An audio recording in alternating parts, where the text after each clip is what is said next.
Welcome to a special video on Notebook Check. We've got the MSI VR One backpack here and the HTC Vive, which you can see set up to the side of me here, and here's the headset. We've been playing Trials on Tatooine all day and it's been a fantastic experience. I'm going to show you around the VR One backpack. It's basically a desktop PC in a backpack that removes the need for the cable, the long cable for the HTC Vive system. Now we've got a fantastic 4x3 meter area here that we've set up. That cable that you get with the HTC Vive wouldn't stretch around that distance. We've been testing this backpack out in this area and this cable-free experience is quite amazing. I'm going to take you around the backpack. I'm going to show you a few games, a few videos of our experience. We'll start, however, by looking at the MSI VR One backpack. I'll take you around it, talk a little bit about the specifications.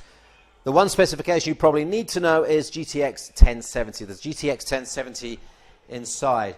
Now, when you get the backpack and you take it out of the box, what you're going to need first is a monitor. It's the first thing you need to do. Now, MSI have got a couple of options for you.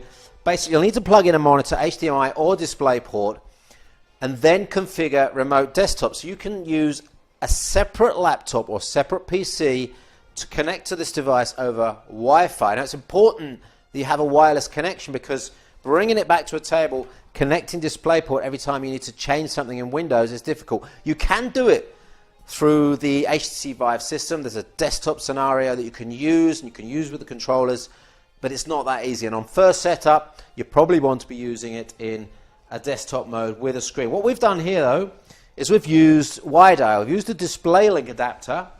So the display port is not connected, so it gives us the ability to run a separate video channel into an HDMI device, in this case a monitor.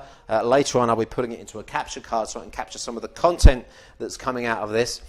But that's important. You need to work out first how you're going to do your wireless display so that you can actually look after the system, manage the system while it's in use.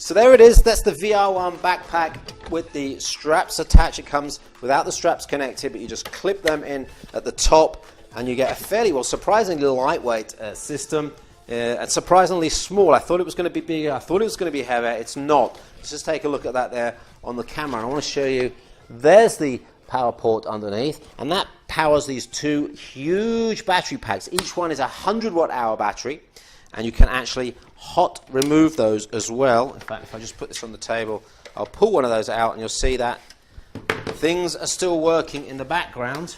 Let me just put that down so you can see that it's still working with one battery. Now, we haven't got the separate charger for the battery, but in theory you could charge that and then you can just slot that back in when one of the batteries is down and keep going. This will last you for about 2 hours though, which is probably as much as you need for one VR session. You get indicators on the front showing you the battery charge. We see you've got 2 out of 4 there, and of course under Windows you can see the battery life that's available. What I like about the system is the air gap that they've built in between the system and your back. Now, it doesn't get particularly hot actually, it doesn't get loud. It's actually a pretty cool and quiet system. There's a fan running it now, but it's obviously a fairly big fan. It's a low pitch noise. It's really, in fact, if I put it to the mic, maybe you can hear it, but it's not that loud. You certainly won't notice it when you're gaming.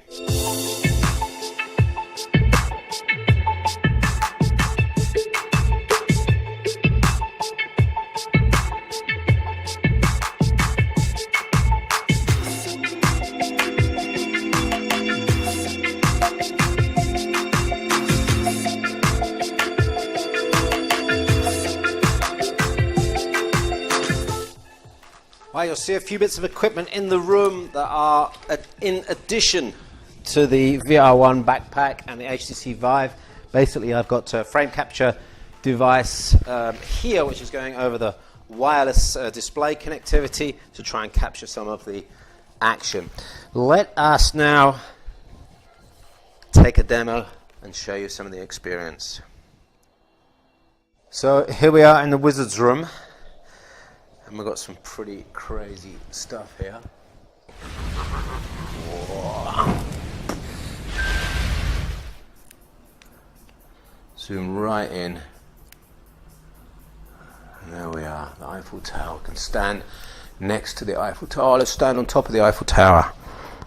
Standing on top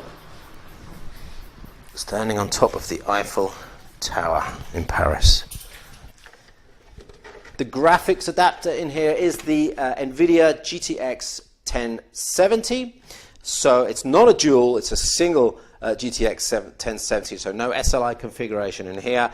And that's basically because it would probably get too hot, it'd be too heavy, and require even bigger batteries to keep that going for 2 hours. So a single GTX 1070 is going to give you a great experience. We've actually had pretty much the same experience as we had with the GT83 VR with the dual SLI 1070s in. You'll probably, after a while, notice the difference between those two devices, but this is fine. It's actually incredible experience. Google Earth VR is a wow. It's incredible, and being able to move around in a what do we got here? A 4x3 space meters gives you so much freedom, and it's so much more of a good experience, a good virtual reality experience.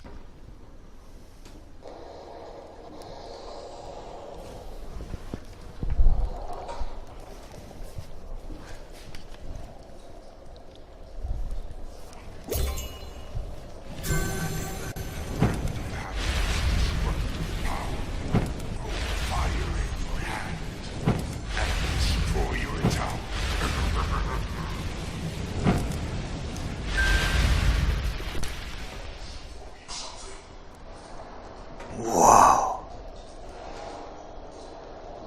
Incredible. Graphics is incredible. Unspoken strings that tie reality. Bring things under your control.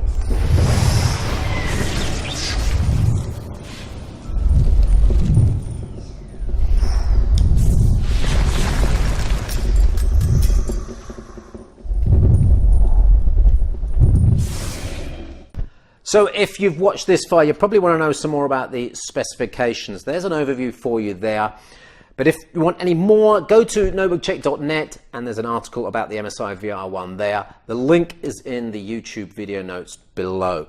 One performance figure I want to highlight, and that's the SSD. It's a Samsung PCI Express connected SSD that runs at over 2 gigabytes per second transfer rate, proving that the components in here are really top notch. You've got the overclocked GTX 1070 as well, and you're getting some great performance figures. Here's one of them for you, and that's the 3D Mark scores we got, and there's a comparison there with the MSI GT63, I think that is up there, and you'll see that it's running at over 17,000 3D Mark points, so that's a really, really nice figure. Battery life 2 hours, weighs 3.8 kilos, and it's really not a problem when you've got it carried on your back. In fact, my son, 6 years old, had no problem himself testing this out at the weekend. Obviously, the highlight is the fact that it's a self-contained unit. You've got the short cable for the headset, and you're not going to have a problem, number one, getting tangled up in cables, but number two, having a really, really big room size experience. So our 4 meter by 2.5, nearly 3 meter space here, where we're able to move around in the complete space without any problems at all. And for demos or experiences like Google Earth VR, that's really important. You can walk all the way around the Eiffel Tower without tripping yourself up. So thanks to MSI for supporting us on this video with the VR One and the HTC Vive headset. We had a lot of fun, as I said, 4 or 5 days of testing when it really should have been only 2. If you enjoyed the video, give us a thumbs up. Don't forget to subscribe. My name's Chippy. Thanks for watching. We'll see you on the next Notebookcheck.net video.